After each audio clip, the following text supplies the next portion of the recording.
अफगानिस्तान में तालिबान शासन के विदेश मंत्री आमिर खान मुत्तकी इन दिनों भारत में हैं। भारत के दौरे पर मुत्तकी पहली बार आए हैं और वो भी 7 दिनों के लिए। विदेश मंत्री एस जयशंकर और मुत्तकी के बीच मुलाकात के बाद आमिर खान मुत्तकी ने अब यूपी के देवबंद का रुख करने का फैसला लिया है। आपको बता दें कि वो देवबंद कस्बे का दौरा करने वाले हैं। ऐसे में सवाल ये उठता है कि देवबंद क्यों जा रहे हैं तालिबानी विदेश मंत्री आमिर खान मुत्तकी। धार्मिक कूटनीतिक दृष्टि से महत्वपूर्ण है ये दौरा।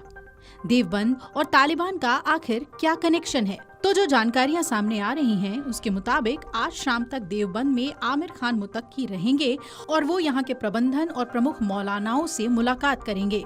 इस दौरान क्लासरूम में बैठकर हदीस की पढ़ाई को देखेंगे। मौलाना अरशद मदनी समेत कई टीचर्स से मुलाकात भी करेंगे। इसके साथ ही उर्दू में संबोधन करेंगे। हालांकि आपको बता दें कि किदारुल उलूम में इस समय अफगानिस्तान के 15 छात्र पढ़ते हैं। सन 2000 के बाद बनाए गए सख्त वीजा नियमों की वजह से अफगानिस्तान के छात्रों की तादाद कम हो गई थी। पहले सैकड़ों छात्र दारुल उलूम में पढ़ाई करने के लिए आते थे। अब जरा देवबंद और तालिबान का कनेक्शन समझते हैं। देवबंद का नाम सिर्फ एक मदरसे के लिए नहीं बल्कि एक विचारधारा के जन्म स्थान के रूप में भी जाना जाता है। 1866 में अंग्रेजों के शासन के दौरान स्थापित दारुल उलूम देवबंद का उद्देश्य था इस्लामी शिक्षा को बाहरी प्रभावों से सुरक्षित रखना और कुरान हदीस को उनके असली स्वरूप में पढ़ाना। यही से देवबंदी आंदोलन की शुरुआत हुई जो धीरे धीरे भारत से निकलकर पाकिस्तान, अफगानिस्तान और बांग्लादेश तक फैल गई। इस तरह देवबंद विश्व स्तरीय इस्लामी शिक्षा केंद्र के रूप में उभरा। अब तालिबान और देवबंद का संबंध क्या है? अगर आप ये सोच रहे हैं तो जरा सुनिए। पाकिस्तान में स्थित दारुल उलूम हक्कानिया, जिसे लोग तालिबान की पाठशाला कहते हैं, दारुल उलूम देवबंद की तर्ज पर बनाई गई थी। इसी मदरसे से तालिबान के संस्थापक मुल्ला उमर और अन्य नेता पढ़े हैं। हक्कानिया के फाउंडर मौलाना अब्दुल हक खुद देवबंद के छात्र थे और उनके बेटे सामी उल हक को दुनिया तालिबान का पिता कहती है। इसका मतलब साफ है कि तालिबान की धार्मिक और वैचारिक जड़ें देवबंद की मिट्टी से जुड़ी हुई हैं।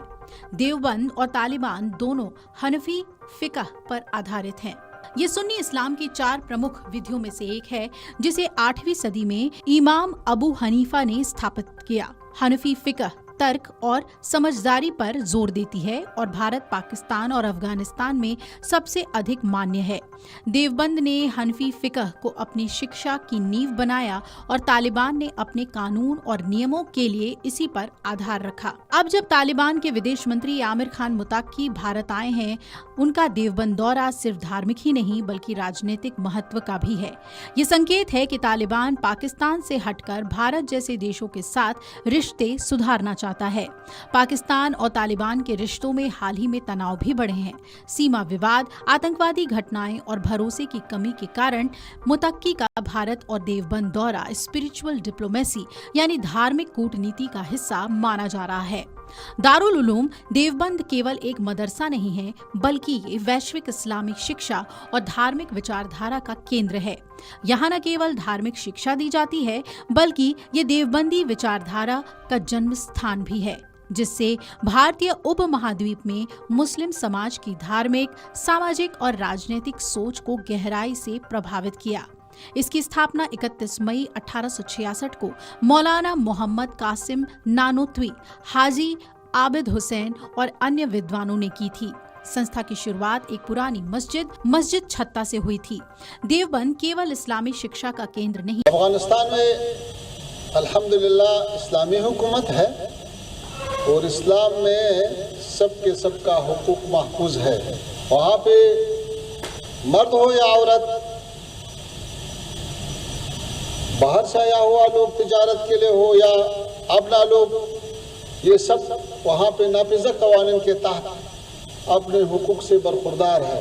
अफगानिस्तान में अल्हम्दुलिल्लाह इस्लामी हुकूमत है और इस्लाम में सबका हुकूक महफूज है। वहाँ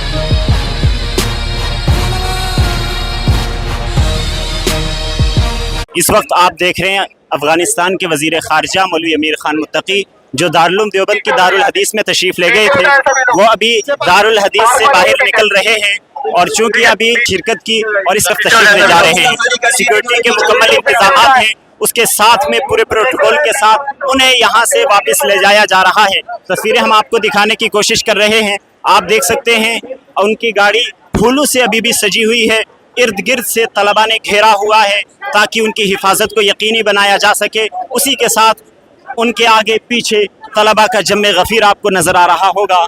अफगानिस्तान के वजीर खारजा मौलवी अमीर खान मुत्तकी और उनका वफ्द पूरा आप अपनी स्क्रीन पर देख रहे हैं। उनके साथ तकरीबन 5 से 6 लोग उनके वफ्द में शामिल थे।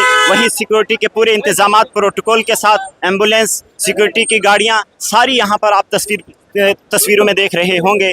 दारुल हदीस के सामने बिल्कुल हम मौजूद हैं।